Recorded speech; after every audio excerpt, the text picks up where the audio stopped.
अगर आप bike lovers हैं तो आप रॉयल इनफील्ड के क्रेज से जरूर वाकिफ होंगे। लेकिन क्या आपको पता है कि जब 1993 में आइशर मोटर्स ने रॉयल इनफील्ड को खरीदा था तब वो एक लॉस मेकिंग कंपनी थी और अगले 5 साल तक लगातार लॉस में ही रही, जिस वजह से कंपनी बंद होने की कगार पर थी और आइशर मोटर्स उसे बेचना चाहता था।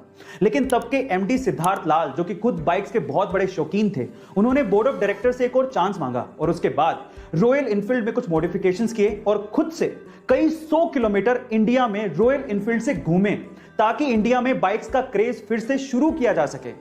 और उसी का नतीजा है कि आज royal Enfield mid size bike के सेगमेंट में 96% मार्केट को कैप्चर किए हुए है और इसी वजह से रॉयल इनफील्ड का इतना क्रेज है। गाइस, अगर आप फिट और हेल्दी लाइफ जीना चाहते हैं तो आपको आपके खाना खाने के तरीकों में कुछ बदलाव करने बेहद जरूरी हैं। उसमें से सबसे पहला बदलाव है आपको ठंडा खाना खाने की आदत छोड़नी पड़ेगी। बहुत से ऐसे लोग हैं जो कि खाने को भी ठंडा करके खाते हैं, पता नहीं क्यों, लेकिन उससे आपके डाइजेशन सिस्टम पे प्रभाव पड़ता है। आपके डाइजेशन सिस्टम को ज्यादा समय और ज्यादा एनर्जी लगती है खाना पचाने में। इसके अलावा भरपेट खाना भी नहीं खाना चाहिए, कुछ तो पेट को खाली छोड़ना ही चाहिए। आयुर्वेद ये कहता है कि भरपेट खाना ना खाने से आपका खाना बड़े आसानी से पचता है। और दूसरा, आपको व्हाइट राइस कितने भी पसंद हो, अगर आप वेट को लूज करना चाहते हैं तो आपको व्हाइट राइस यानी कि सफेद चावल छोड़ने पड़ेंगे। हाँ, इसकी जगह पे आप ब्राउन राइस खा सकते हैं क्योंकि ब्राउन राइस में व्हाइट राइस के मुकाबले आधी ही कैलोरी होती है। गाइस, इंडिया और इंडिया जैसे बहुत सारे देशों में बहुत से लोग सिर्फ नौकरी पेशा हैं। वो नौकरी ही करना चाहते हैं और खुद का बिजनेस नहीं।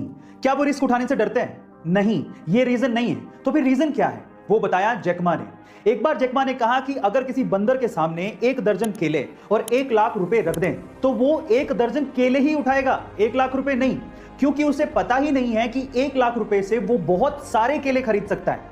इसी तरह से नौकरी पेशा लोगों को यह पता ही नहीं है कि बिजनेस करने से, जिसमें उतनी ही मेहनत लगेगी जितनी वो जॉब के लिए करते हैं, उससे ज्यादा पैसा कमाया जा सकता है। गाइस, यही रीजन है जिसकी वजह से ज्यादातर लोग जॉब करते हैं, वो इस चीज से बेखबर हैं। गाइस, सब कुछ ठीक हो जाने के बाद अगर आप बाहर घूमने की प्लानिंग बना रहे हैं और अगर आपको एक अच्छा होटल सस्ते दामों में चाहिए तो आपके लिए मेरे पास कुछ सुपर टिप्स हैं। सबसे पहले तो आप होटल में सुबह फोन करके रूम कभी बुक ना करें, क्योंकि सुबह के टाइम बहुत कस्टमर होते हैं, आपको महंगे दामों में ही रूम मिलेगा। ज्यादा रात हो जाने पर भी रूम्स महंगे मिलते हैं क्योंकि होटल वालों को पता होता है कि आपके पास कोई चॉइस नहीं है। तो फिर सस्ते रूम्स कब मिलते हैं? सस्ते रूम्स मिलते हैं शाम को 5 से लेके 7 बजे तक। तब सारे चेकआउट कर चुके होते हैं, रूम्स खाली होते हैं, आप तब बुक करिए, आपको सस्ता मिलेगा। इसके अलावा अगर आप ऑनलाइन बुक कर रहे हैं तो इससे अच्छा तो यह है कि आप ऑनलाइन डिस्काउंटेड प्राइस देख लीजिए, होटल को डायरेक्टली कॉल कीजिए, तब आपको वो रूम सस्ते दामों में भी मिल सकता है।